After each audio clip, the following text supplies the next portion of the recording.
নমস্কার, এসকে শঙ্কর একাডেমিতে তোমাদের মোস্ট ওয়েলকাম। আজকের পর্বে থাকছে সেরা 20টি জেনারেল নলেজের প্রশ্ন, যে প্রশ্নগুলো বিগত চাকরির পরীক্ষায় করা হয়েছিল। তো ভিডিওটি যদি ইনফরমেটিভ বা হেল্পফুল তোমাদের মনে হয় তাহলে অবশ্যই লাইক ও শেয়ার করবে, এবং চ্যানেলে যদি তোমরা নতুন হয়ে থাকো অবশ্যই চ্যানেলটিকে সাবস্ক্রাইব করবে এবং পাশের বেল আইকনটি অন করে দেবে, ফেসবুক প্রোফাইলটি ফলো করবে। চলো আমরা দেখে নিই আজকের ক্লাসের প্রথম প্রশ্ন কী রয়েছে। কোন অধিকারকে ডক্টর বি.আর. আম্বেদকর সংবিধানের আত্মা ও হৃদয় বলেছেন?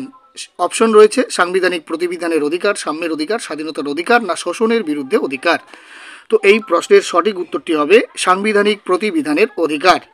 পরের প্রশ্নটি রয়েছে সংবিধানে রাষ্ট্রের প্রতি নির্দেশাত্মক নীতি কোন অংশে বর্ণিত হয়েছে? অপশনগুলি রয়েছে তৃতীয় অংশ ধারা 36 থেকে 51, চতুর্থ অংশ ধারা 36 থেকে 51, তৃতীয় অংশ ধারা 19 থেকে 21, দ্বিতীয় অংশ ধারা 36 থেকে 56। তো এই প্রশ্নের সঠিক উত্তর হবে চতুর্থ অংশ ধারা 36 থেকে 51 নম্বর।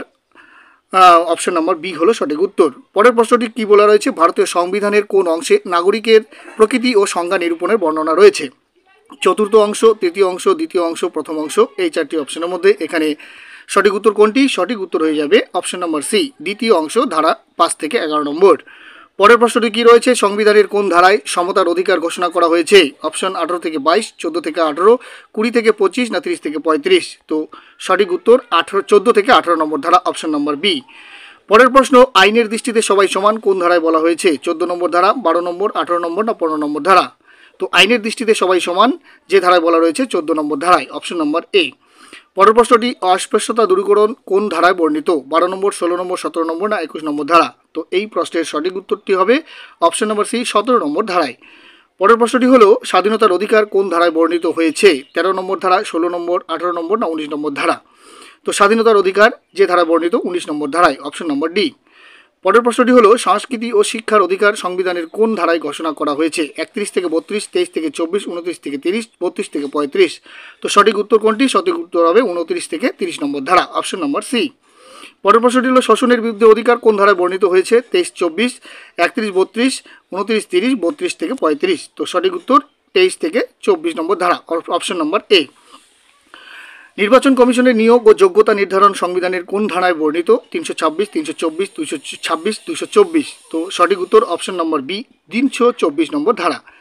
পরের প্রশ্নটি হলো নির্বাচন সংক্রান্ত ক্ষমতা ও প্রক্রিয়া নির্দেশ সংবিধানের কোন ধারায় বর্ণিত? 325 থেকে 329, 324, 330 থেকে 35, 350 নম্বর ধারা। তো সঠিক উত্তর অপশন নম্বর এ, 325 থেকে 329 নম্বর ধারায়। পরের প্রশ্নটি হলো রাষ্ট্রের জরুরি অবস্থা সংক্রান্ত আইন সংবিধানের কোন ধারায় বর্ণিত আছে? 356, 352, 360, 352 থেকে 360 নম্বর ধারা। তো সঠিক উত্তর 352 থেকে 360 নম্বর ধারা, অপশন নম্বর ডি সঠিক উত্তর।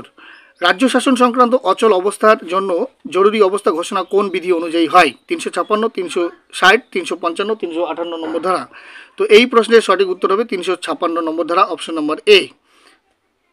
পরের প্রশ্নটি হলো অর্থনৈতিক জরুরি অবস্থার ঘোষণা সংবিধানের কোন ধারায় বর্ণিত হয়েছে? 356, 360, 354, 352 নম্বর ধারা। এই প্রশ্নের সঠিক উত্তরটি হবে 360 নম্বর ধারা, অপশন নম্বর বি। পরের প্রশ্ন হলো সংবিধান সংশোধন করার নিয়মাবলী কোন ধারায় বর্ণিত আছে? 370, 360, 368, 356 নম্বর ধারা। এই প্রশ্নের সঠিক উত্তর কোনটি? এই প্রশ্নের সঠিক উত্তর হবে 368 নম্বর ধারা, অপশন নম্বর সি। পরের প্রশ্নটি হলো সংবিধানের কোন ধারায় হিন্দিকে সরকারি ভাষা স্বীকৃতি দেওয়া হয়েছে? 343, 342, 341, 340 নম্বর ধারা। তো সঠিক উত্তর অপশন নম্বর এ, 343 নম্বর ধারা। পরের প্রশ্ন, প্রথম জাতীয় জরুরি অবস্থা কবে ঘোষিত হয়েছিল? 1965, 1962, 1971, 1972 সালে। তো সঠিক উত্তর 1962 সালে, অপশন নম্বর বি। সাধারণ বাজেট কোন দিন সংসদে পেশ করা হয়? 1 ফেব্রুয়ারি, 15 মার্চ, ফেব্রুয়ারির শেষ কাজের দিন, মার্চের শেষ কাজের দিন। তো সঠিক উত্তর অপশন নম্বর এ, 1 ফেব্রুয়ারি।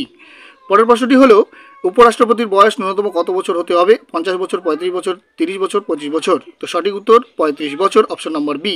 এবং লোকসভার সাধারণ নির্বাচনের পর অধিবেশনের আরম্ভে কে বক্তৃতা দেন? প্রধান বিচারপতি, স্পিকার, রাষ্ট্রপতি, না উপরাষ্ট্রপতি? লোকসভার সাধারণ নির্বাচনের পর অধিবেশনের আরম্ভে যিনি বক্তৃতা দেন তিনি হলেন রাষ্ট্রপতি, option number C. Thanks for watching this video. জয় হিন্দ, বন্দে মাতরম।